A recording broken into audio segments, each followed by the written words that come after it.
Transcatheter valvular repair and implantation has become increasingly common in treating patients diagnosed with valvular heart diseases.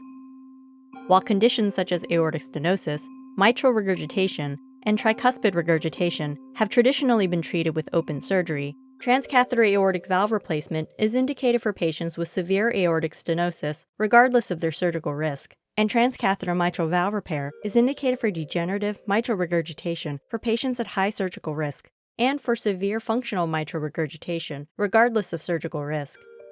This video will provide an overview of 3 transcatheter valvular therapies currently available in the United States.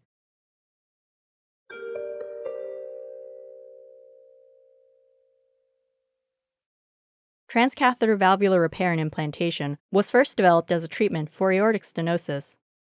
Transcatheter aortic valve implantation involves placing a catheter from the femoral artery into the heart and across the diseased valve to place either a self-expanding valve or, as seen in this video, a balloon expandable valve. Calcium in the diseased aortic valve serve as anchors, holding the artificial valve in place. A post-implantation aortogram is performed to assess the aortic regurgitation and verify position of the valve. Following placement of the valve, the catheter is withdrawn, and the placement and function of the valve confirmed with transthoracic echocardiography. TAVI was first approved by the FDA in 2011 and as of 2019 is currently approved for patients with severe symptomatic aortic stenosis, regardless of surgical risk level undergoing open surgery, and can be performed using a balloon expandable or a self-expanding valve. The 2020 American College of Cardiology and American Heart Association guidelines list both TAVI and surgical aortic valve replacement, or SAVR, as Class 1 recommendations, meaning a strong recommendation for use as first-line therapies for any symptomatic patient with severe aortic stenosis, regardless of surgical risk, and for asymptomatic patients with severe aortic stenosis and an ejection fraction of less than 50%, regardless of surgical risk. It is important to consider that the ultimate recommendation for TAVI or SAVR for each patient considers patient characteristics and preferences, since the current guidelines don't distinguish between choice of therapy based on the traditional low, intermediate, or high-risk designations. Approval for all surgical risk categories was based on data from a series of 8 randomized clinical trials conducted between May 2007 and November 2018. A summary of the primary endpoints for these RCTs can be found in a JAMA review on transcatheter procedures for valvular disease, published in the June 22, 2021 issue of JAMA. Transcatheter valve-in-valve procedures have evolved as a less invasive option for patients with bioprosthetic aortic valve failure. Bioprosthetic valves can fail by stenosis, regurgitation, or both. In the example here, pressure tracings reveal that the valve has failed due to stenosis. The procedure involves implanting a transcatheter aortic valve inside of the failing bioprosthetic valve, allowing a patient to avoid a second or third sternotomy. Similarly, transcatheter mitral valve-in-valve procedures have been successfully performed as well. This procedure uses a transeptal puncture to access the mitral valve.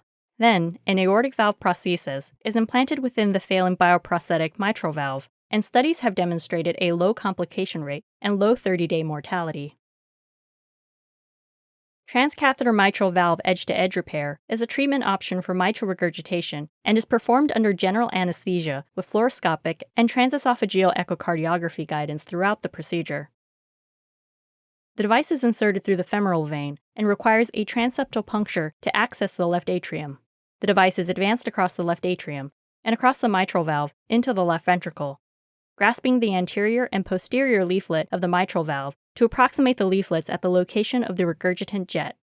Often, more than one clip is deployed during the procedure to achieve an optimal reduction in mitral regurgitation.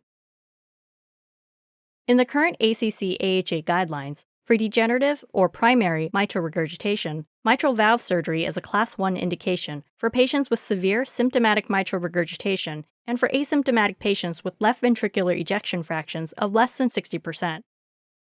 Transcatheter edge-to-edge mitral valve repair using the MitraClip device is a Class 2A treatment option, meaning a moderate recommendation, for high or prohibitive risk patients with degenerative mitral regurgitation and suitable anatomy.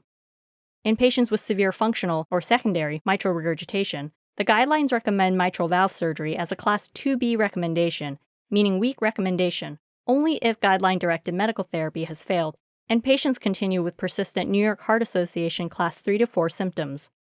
The guidelines recommend transcatheter edge-to-edge mitral valve repair as a Class 2A indication for patients with symptomatic functional mitral regurgitation with left ventricular ejection fractions of 20 to 50% after guideline-directed medical therapy that is supervised by a heart failure specialist.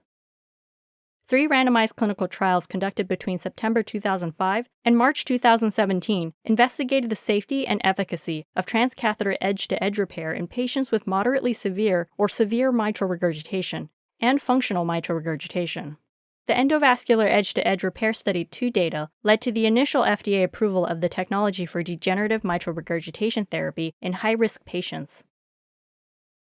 Currently, commercially available transcatheter tricuspid valve therapies are approved in the European Union and are being investigated in several trials in the United States. Devices used in the TRILUMINATE, CLASP-TR, and CardioBand trials are approved in the EU for use, with the device in EVOQUE still in investigational trials.